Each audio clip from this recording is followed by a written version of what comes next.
Assalamualaikum warahmatullahi wabarakatuh. Alhamdulillahirrahmanirrahim. Wassalatu wassalamu ala asrafil anbiya'i wal mursalin wa ala alihi washabihi ajma'in. Allahumma shalli ala sayyidina Muhammad wa ala ali sayyidina Muhammad. Audiens sekalian, pembahasan pertemuan kita pada hari ini tentang mukjizat Al-Quran dalam berbagai aspek. Al-Quran, kata mukjizat diambil dari bahasa Arab yang berarti melemahkan atau menjadikan itu sebagai suatu kelebihan, dinamai mukji, dan pihak yang menjadi melemahkan pihak lain yang mampu membungkam lawan. Maka ia dinamakan mukjizat, adalah suatu kelebihan. Tambahan ta marbutoh pada akhir kata mengandung makna balaghah atau superlatif. Mukjizat didefinisikan agar pakar agama Islam antara lain sebagai suatu hal yang luar biasa yang terjadi pada seorang yang mengaku diri sebagai nabi, sebagai bukti kenabiannya tentang jika ada orang yang meragukannya. Sampai saat ini tidak ada kesepakatan ulama dalam menetapkan aspek-aspek kemukjizatan Al-Quran. Namun demikian, aspek kemukjizatan itu sendiri diklasifikasikan dalam 3 hal, yaitu aspek kebahasa, berita gaib, dan istilah. Kita masuk pada pembahasan yang pertama, aspek bahasa. Mukjizat itu sendiri berasal dari bahasa Arab yang berarti kelebihan. Dalam bahasa kalimat yang demikian mengandung unsur sastra yang baik, namun tetap mudah dipahami tanpa mengurangi sedikit pun kandungan misteri dalamnya. Hal tersebut karena keistimewaan aspek gaya bahasa yang digunakan Al-Quran. Bahkan Umar bin Khattab sendiri terpesona dengan bahasa pada saat dia mendengarkan petikan-petikan Al-Quran dibacakan oleh adiknya Fatimah bin Khattab dan beriman kepada Rasulullah kemudian. Dengan membacakan ayat Al-Quran tersebut, maka tergugahlah hati Umar bin Khattab untuk masuk Islam. Kemudian filosof, yaitu bunyi bahasa yang dihasilkan dengan penutupan pita suara yang di belakangnya udara terkumpul. Kemudian nasal, yaitu bunyi suara yang dihasilkan dengan mengeluarkan suara dari hidung. Kemudian literal, bunyi suara bahasa yang dihasilkan dengan menutup sebagai lidah atau huruf yang masuk.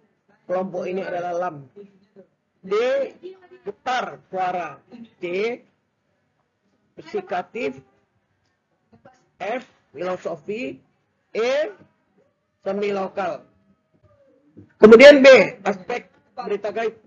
Berita gaib, suatu yang terjadi dari kemukjizatan adalah pemaparan kisah-kisah Arab lama, seperti kisah Nabi Nuh, cerita Hud, kaum Ad, kaum Samud, serta kehancuran kota Iran.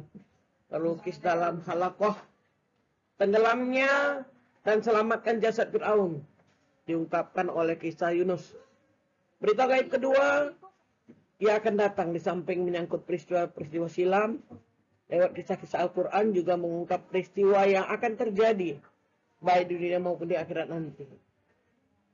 Peristiwa yang digambarkan Al-Quran akan terjadi, dan beberapa telah terbukti dalam sejarah.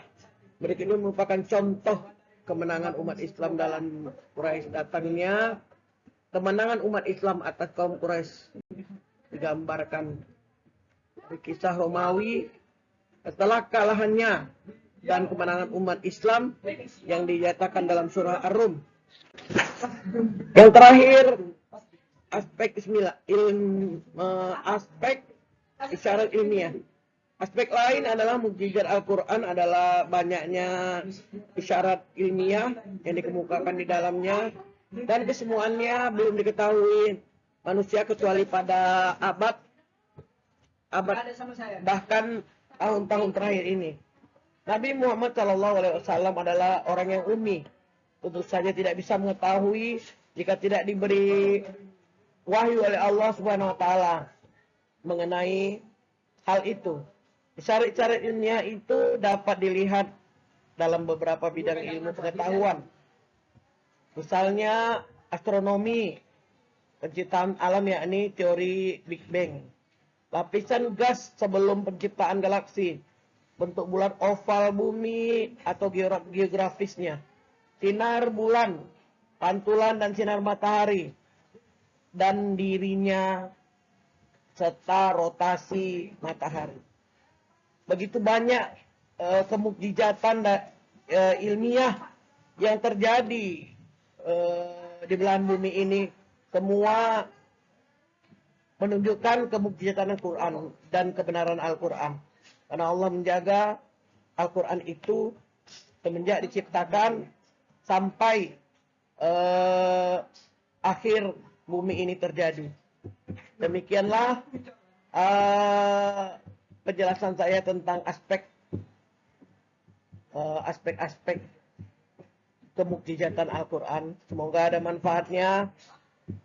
Bila liqa masalah, bila taufik wal hidayah. Assalamualaikum warahmatullahi wabarakatuh.